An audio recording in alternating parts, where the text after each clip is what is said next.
Well, hi, everybody. Hi. Hey.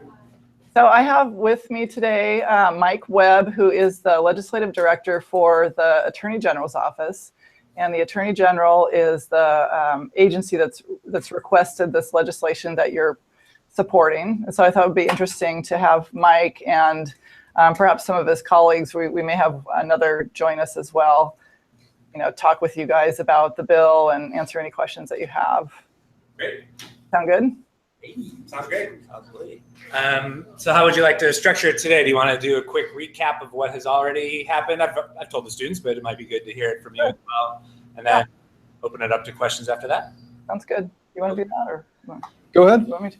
So the bill now has passed the Senate, and it is scheduled. It's in higher education, correct? Correct. It's scheduled in higher education. I believe, is it Wednesday? Wednesday next week. That's right. I think it is. Yeah. So it's scheduled for a hearing, and so the next step for us, and I think I mentioned that in an email to you, Eric, is excuse me, is that we have an opportunity to provide our input into the bill if that's something that you guys would like me to do. So on your behalf, I could get up and testify for your class. And so we talked about maybe having you write down 2 or 3 things that you believe are important about the bill. Yeah, we've talked about that a little bit. We've been busy with many other things, so we have done a little bit of brainstorming about that, but we don't have anything like written yet in final form. When would you need that by? It's no problem. I mean, honestly, you can send it to me, up to Wednesday morning. It's fine. Okay. Yeah. And it doesn't need to be lengthy, honestly, just in really more more just statements from the students, from the heart, personal stories on how this could be helpful to them. Okay. And depending on our time with this call, students have brainstormed a few things. Maybe we could share out a few, see if we're on the right track or see what. Good. Okay. Great. Yeah. So, do we have questions about where the bill is now, or do you want to talk a little bit, hear more about the history, kind of how the Attorney General came up with the bill, or what would you guys like to do next? Good question. Do you folks have questions about where the bill is now, or where it's headed next? Where it started. You want to talk about where it started? Like what? Probably not. Yeah. I think we want to talk about kind of the genesis of it, where it started. Yeah, I would love to talk about that. So as Carrie said, I'm the legislative director for the Washington State Attorney General's office. I worked for Attorney General Bob Ferguson. We have one thing the Attorney General of the state does is handles consumer protection for the state of Washington. So if any consumer in the state is the victim of unfair or deceptive practices, we go forth and we represent your interest, and we try to get money back for consumers, and we try to stop bad behavior. We realized a couple of years ago we were getting a lot of complaints from students and student borrowers and their co-signers, their parents and their grandparents who had co-signed loans, who were dealing with struggling to repay loans and dealing with alleged unfair, deceptive conduct from debt adjusters and servicers. And so we started getting really engaged in this issue, and we started to make it a priority for our Consumer Protection Division. We were really excited to announce as an office, Attorney General Ferguson announced a few months ago that we had gotten back $1 million, more than $1 million for Washington student borrowers just in the past year or so of actions. You might hear from Ellen Austin Hall later, one of our policy leads. She's currently working on a student loan resource guide. So all this to say but what we realized is we need to get more information in the hands of students. So hopefully we can head off some problems before they start. And that's what this bill is. We started to do some research about best practices around the country. We realized that Indiana had passed this very similar legislation just 3 years ago, and they saw very impressive results. They saw a 16% reduction in student borrowing just in a couple of years. Since then, Wisconsin and Nebraska have followed suit. We, of course, are seeking to make Washington the 4th state to do this. So the sort of mission for us is knowledge is power for students. We think that if we empower people with more information, We help them make smart economic decisions, and this is one of the most important decisions of sort of your lives of how much loans you want to take out and where you want to take them from. So we want to get students as much information, student borrowers as much information as possible. Does anybody have any questions at this point based on what you've heard? I'll come up. Hello. So I'm not really sure if we discussed this. I just need a quick refresher. So when is this, if this does follow through the whole process, when will it be enforced? So the bill, Yeah, I don't remember. If it great question. No, it does not. In fact, we pushed the effective date out a little bit. Oh, that's right. So remind me, this class is, y'all are juniors, seniors? Seniors. Okay, so probably this is taking effect when you're sophomores in college. Those of you who choose to go to institutions of higher education in the state of Washington, because I think we pushed the effective date out. I'm looking at Ellen, to 2018. Is that right? So 2018, we're giving schools a little bit of breathing space so they can, set up the infrastructure, technology infrastructure they need to, every time you get a loan, you get this sort of balance statement, like a credit card balance statement, this information, this letter sent to you at the same time. Okay, thank you.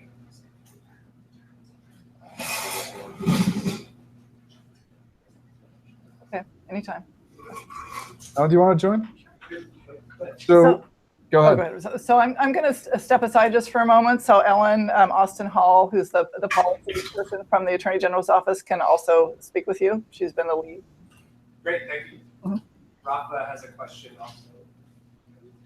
So we talked about, last time we talked about how much it would cost, but Do you mind repeating the question? I had a hard time hearing. Say that, Rafa. So last time we talked about how much it would cost if he passes, but has anything changed from there? Yeah, thanks for the question. The fiscal impact of this bill is a couple $100,000, basically. It's one-time cost. It's not a couple $100,000 every year. It's to have all our schools around the state, and we're talking about not just our four-year schools, but all our community and technical colleges, for all of them put in place the technology they need to send this letter. It's approximately $200,000.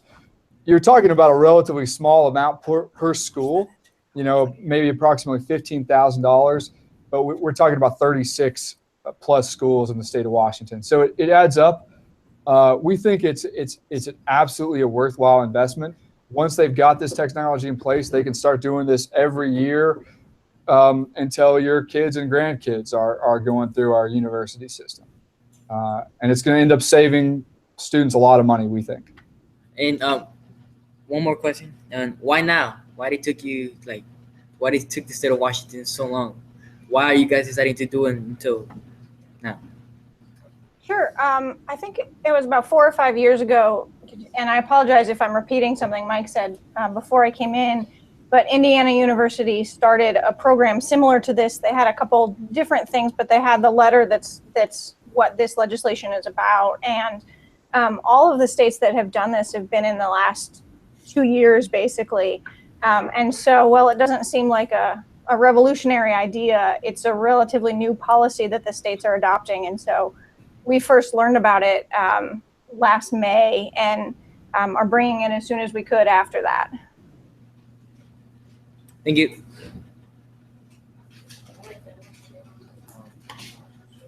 It's a great example of, I'll talk as the next questioner comes forward. It's a great example of states being the laboratories of democracy, right? Indiana University came up with an idea. It wasn't the Indiana legislature. They came up with an idea. They implemented it. It worked great. The Indiana legislature said, let's expand this statewide, and now other states are following suit. It was only through Ellen's research, realizing that Indiana had done this, and we went to work right away. Since we started working, 2 more states have passed this bill, but that's where we're at right now.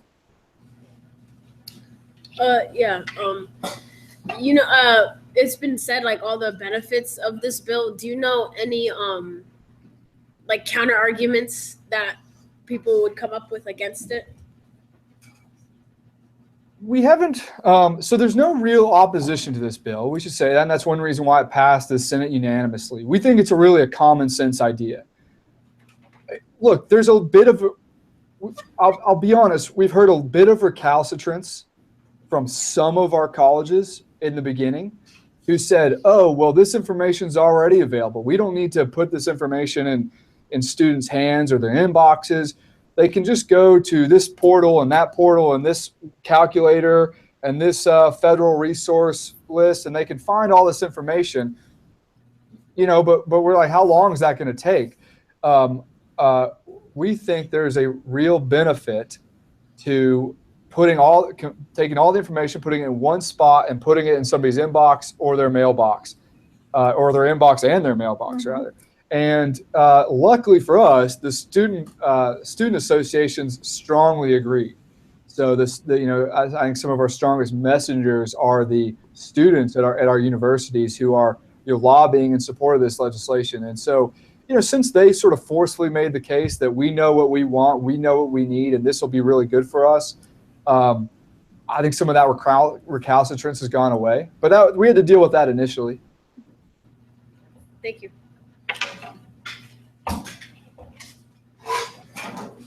Hi, I have a question. So you mentioned that you got this idea from Indiana, and I think that's great to learn from each other so you don't have to reinvent the wheel or invent the wheel on your own. So I guess I'm just wondering, is it part of your job description, say, to like spend some time researching other states? Is it just something you go above and beyond and do it on your own time? Do you know people in Indiana, like professionally or personally? That's a great question. Yeah. You want me to start? Yeah. Okay. So I would say on this particular issue, we knew there was a lot of, we were looking at student loans because it was something that our office really cared about. It's a consumer protection issue that we've done several lawsuits about. And so we actually attended a conference. So there's a couple different associations that the attorneys general have, a national one, and then there's some regional ones, and they do different conferences throughout the year. And so this idea first bubbled up, this particular idea that is what the bill does at a conference specifically about student loans that the Oregon Attorney General put on. It was with the Conference of Western Attorney Generals. And so she spent a day bringing in experts from across the country to talk about student loans from all sorts of different angles. And there was somebody who was an expert on, financial aid programs who brought up this.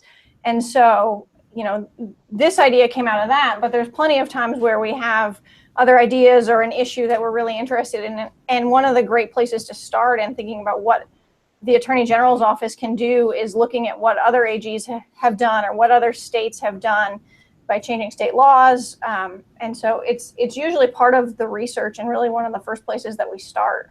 It's true. It's a great question because good ideas come from all different sorts of places, and some are very formal, like what Ellen's talking about. This came through a conference that was put together by Oregon AG Rosenblum.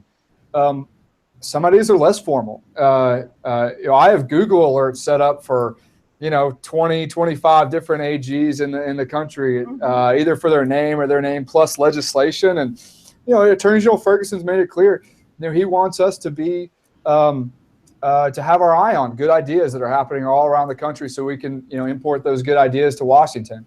And so that is part of our job to make sure that we have an eye on what's happening around the country. The other thing I'll add to that is that we know some people through conferences and other things in other attorneys general's offices in different states, but folks in different departments or agencies across state government also have relationships with their counterparts. And so we didn't know anybody from Indiana when we started this, but there's somebody at the Washington Student Achievement Council who was connected to Indiana. And so they connected us. So there's a lot of relationships that kind of come out of different connections that you make through the process. So from my knowledge, I believe there's only 4 states that have passed this law, right? Yeah. 3 so far. 3 so far. We'd be the 4th. So what states are these? Do you know? Indiana, Wisconsin, and Nebraska. What are some factors that could stop Washington from passing this, or any other state? Why those states were the 4th to pass this bill? Or You know, the Highline students aren't going to make a forceful enough argument at committee. That's what it's going to hinge on. Look, I think that, you know, taking a big step back, thousands of bills are introduced every legislative session. Literally thousands of bills. Only a few hundred pass. The system is set up. It is hard to pass legislation. It could be the best idea. It could be the most common sense idea with a lot of support and no opposition, and a bill can still die. So it really does take hard work, passion and support, education. I mean, it only takes one member to sort of get confused about what a bill is, and you know, and now you've run into real problems that you've got to undo. So we're lucky that we have a lot of really good folks who are really proud to be working with supporting this, from student groups that I talked about. The AARP supports it because I know so many grandparents end up as co-signers of loans. A lot of really good consumer advocates and legal services are behind these bills, as well as, you know, the Student Achievement Council has worked closely with us. But there's no guarantees. There's no guarantees. And we're really passionate about this. We think it's a great idea. We're going to work hard on it. If we don't pass it this year, we're going to work hard on it next year. But, you know, we're just committed to working hard every day to make sure it gets to the governor's desk and he signs it. And by 2018, when you all are sophomores in college, that you'll be getting this information sent to your inboxes every month or every quarter or whenever you're getting your loans. thank you.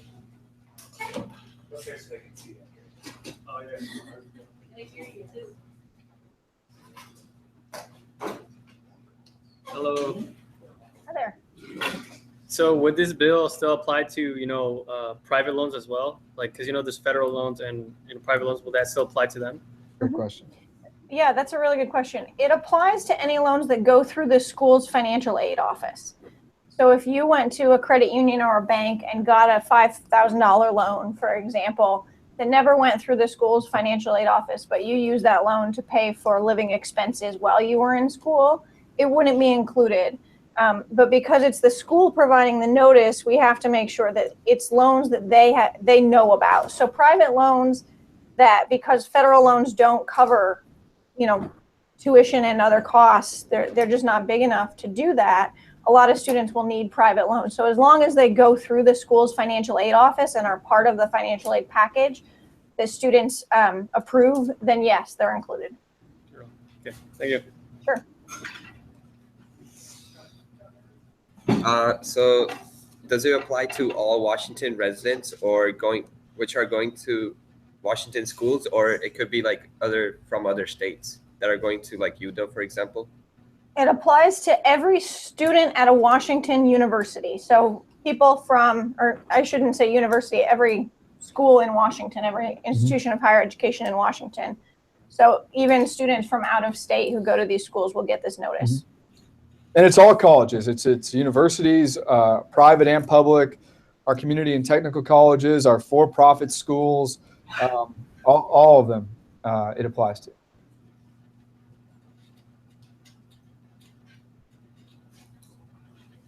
Any other questions for the Attorney General's office? I have one more. I took the long way around. You mentioned it towards the very beginning that you had saved you estimated saving $1 million for Washington consumers. Just wondering if you could speak to how that happened. What was that about? Well, so it's more than saved, actually. We actually got back to Washington consumers more than $1 million. So we have a really strong consumer protection team in our office. These are assistant attorneys general who enforce the Washington State Consumer Protection Act. And that just says if you've been the victim of unfair, deceptive conduct, then that's illegal. And we go forward and enforce that act with the goal of, number one, getting your money back to you. Number two, stopping the bad behavior. Those are our principles. So I should say that if you feel like any of you, if you feel like you've been scammed, you've been cheated by a business or someone else, then you should file a complaint at our website, atg.wa.gov, and we'll work with you to do the best we can to make sure that you get your money back for that. So these were, Ellen, you might be able to speak with more specificity to these cases, but these were debt adjusters who were promising students, hey, we'll refinance your loans for you for a fee. Well, the problem was there was really they weren't doing what they were doing, or what they were doing should have been free to the consumers. Mm-hmm. Is that right? Yeah, they're for-profit student loan debt adjusters, basically, and that's a pretty broad term. So if these were all working with folks who are repaying their loans, so have left school or graduated, and they say, well, we can consolidate your debt for to get you a lower debt, or we can get you into a forgiveness program. All of these things are things that student loan borrowers in repayment should work with their servicer to do and shouldn't have to pay for. And so these people, in addition to charging for things that borrowers can get for free, also weren't in any position of ability to be able to do the things they're advertising. And so we've settled with, I think it's 15, it's more than a dozen, and returned more than $1 million directly to people who paid these folks for services that they never received. And I see we're running low, so there's two things I want to say. One is you are about to probably, I'd say, AP class. I imagine most of you are going on to some form of higher education. These are going to be really, some of you might have already made decisions about your student loan packages, but I just want to stress that these are really important decisions. I want to encourage you to engage in that decision-making process.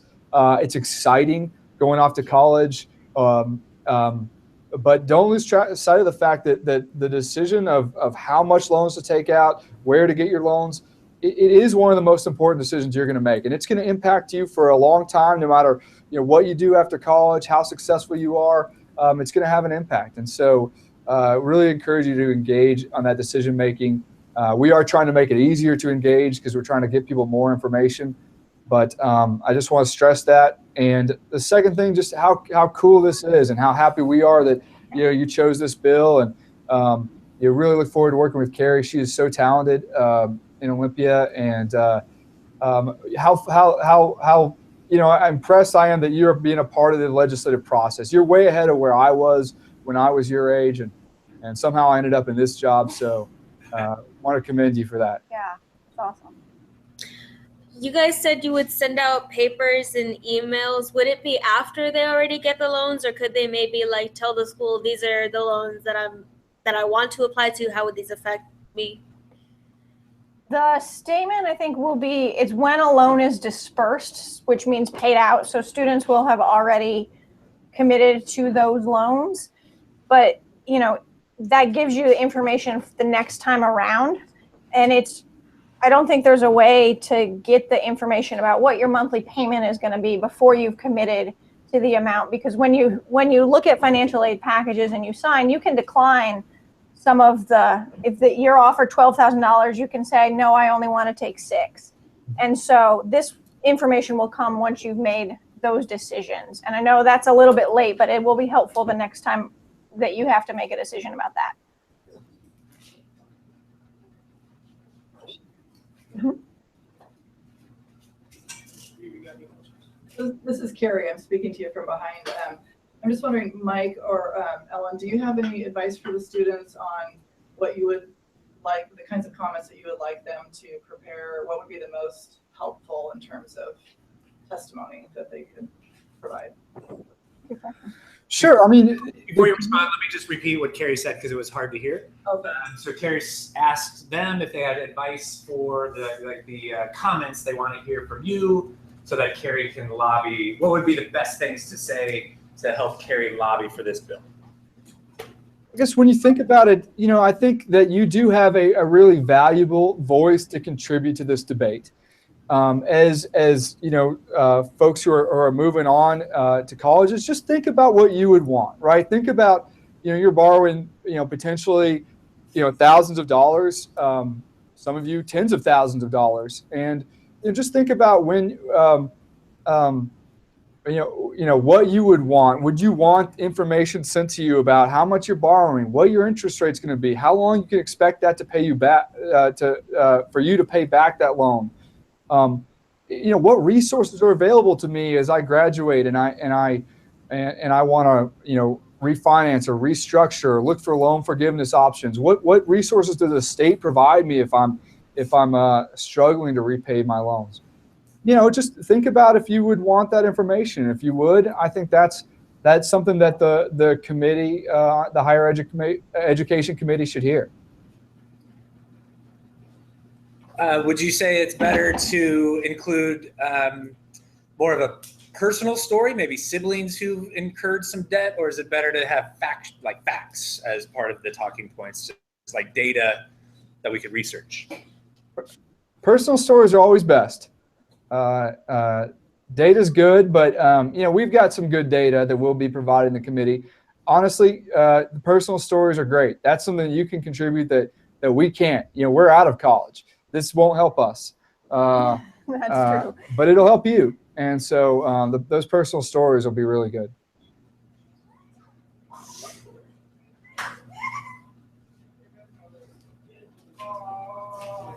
Thank you. Good tips. Good tips. We can work on some of those next week and get them to Carrie. Write out some statements. Anybody have any other questions for the Attorney General's office? So Eric, this is Carrie once again. I've just looked at my calendar and the hearing's at 1:30 on Wednesday. Okay. So, I think it's fine if I don't know what your schedule is like, but if you can get something to be Tuesday night. We don't have this class until Monday again, but we can talk about it on Monday. Okay. Yep. Sounds great. Great. Thank you. Awesome. All right. Thanks for letting us be a part of Thank this. you. Thanks for taking time to talk to us. Appreciate it. Thank you. Of course. Thank you. Bye-bye. Bye, everyone.